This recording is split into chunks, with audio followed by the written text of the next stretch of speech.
Okay, I'm going to come from quite a political perspective, a religious perspective. I'm going to focus on the churches, particularly. That's the work we've been doing. It's fascinating to hear Mariam talk about the Front National hijacking secularism. In this country, the BNP have been hijacking Christianity. And that's one of the things at Ecclesia we've been examining. We've been looking at the relationship between the churches and the British National Party since around 2004. We've also been looking at how questions of national and religious identity have played their part in the unfolding relationship. We've also examined the place of faith schools, specifically church schools, and we formed with, where's Naomi? Naomi here, from the British Humanist Association. We formed an alliance called Accord, which tries to reform faith schools, get them to end discrimination in admissions and employment, to open them up. And that's one of the key areas of our work. So I wanted to flag just some of the issues up around those areas. I'm going to do it with a very broad brush as well, try and cover quite a lot of ground and hopefully open up the debate a little bit more. I'd like to say that this perhaps needs to be seen in a much wider context of what's going on in the education system in the UK at the moment. It seems that faith schools, church schools are being pulled in two directions. They're being influenced very strongly by two perhaps models. The first model is very much the one of economics and competition, creating what Michael Gove would call efficient workers who are able to compete in the global marketplace. We see the new baccalaureate geared towards maths, English, science and PE, and a crucial part of this is his new free schools policy. And this is something which even under the Labour government previously that the churches have bought into quite heavily in setting up a lot of new church schools, and they're basing a degree of their credibility on their success in that respect in terms of the league tables. Their success in the league tables is something they use to defend the existence of faith schools and their particular practices. But another model really that's pulling faith schools, church schools in another direction is one which would see children as flourishing, as growing, as exploring and celebrating their diversity and a richness, and they would emphasize a kind of spiritual dimension beyond the kind of economic model of competition.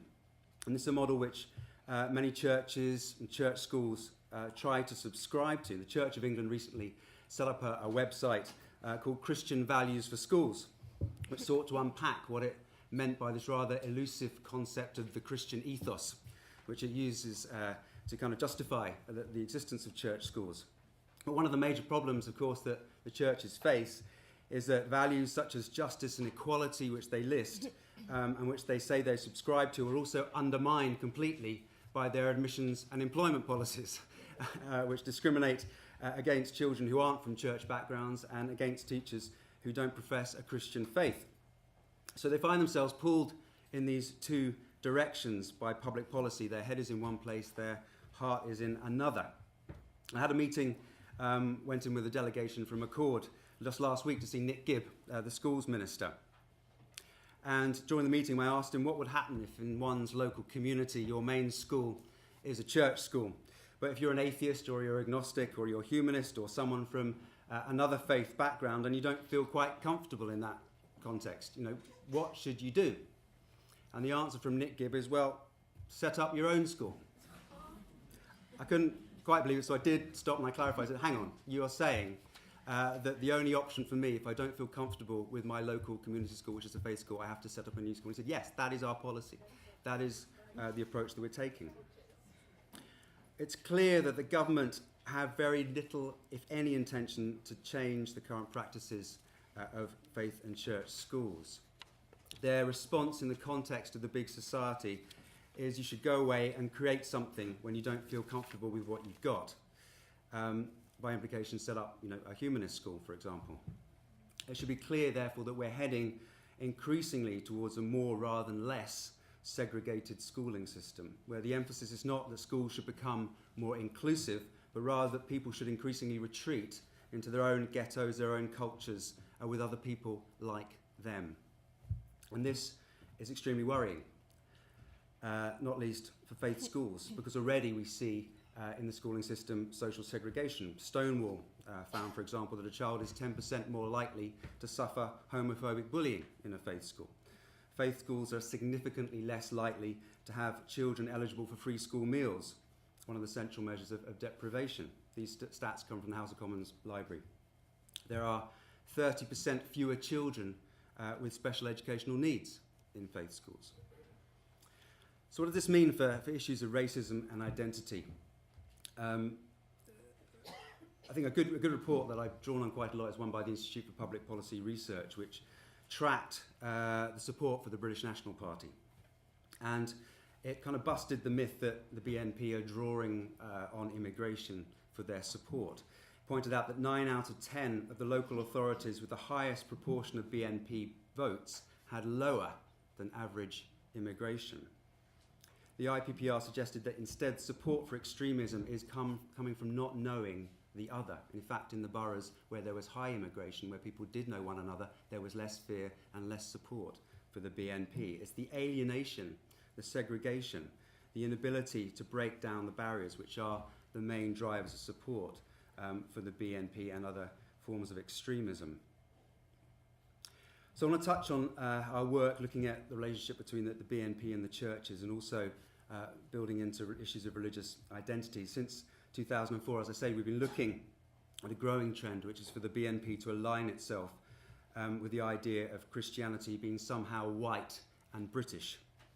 It first came to our attention when I was doing an interview for the European elections on 5 Live, and the BNP press officer called up the programme, and he tried to make the case that the BNP was a Christian party. Since then, alarm bells started to ring, so we've been looking at what's been going on. In 2006, the BNP established something called the Christian Council of Britain, essentially a front for their activities, but to try and make the case that they were a Christian party. When the BNP membership list was published on the internet, we did an analysis and a trawl through it, and we found, alarmingly, many people self-identifying as Christians. Examples would be cathedral tour guides, members of a number of Christian denominations, Christian bookshop owners, bell ringers, lay preachers, even 1 or 2 reverends. A number turned out to be bogus reverends in the end, but there were 1 or 2 on the list.